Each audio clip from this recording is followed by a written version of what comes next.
Mga repa, no? Medyo matagal-tagal na rin na hindi tayo nakakapag-bounce. Gawa ng busy rin sa trabaho. Hindi nga natin alam kung marunong pa ba tayo sumayaw eh. Pero dati, nung tayo'y nag-aaral pa ng high school, before tayo magka-college, syempre, active tayo sa pagsasayaw. Nag-grupo ko rin ako noon. Pero eventually, nung nag-college kami, nagkahiwalay-walay na kami.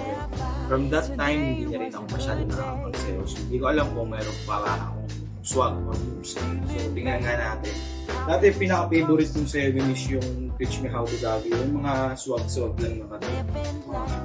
Swag lang. Pero hindi ko alam kung mayroon pa ba. So, kayo na lang pa siyang mayroon. So, let's see.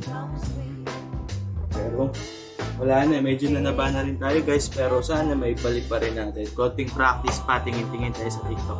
Sabi ko dati hindi ako magkaganyan, pero mukhang kailangan yata. So, yun lang muna.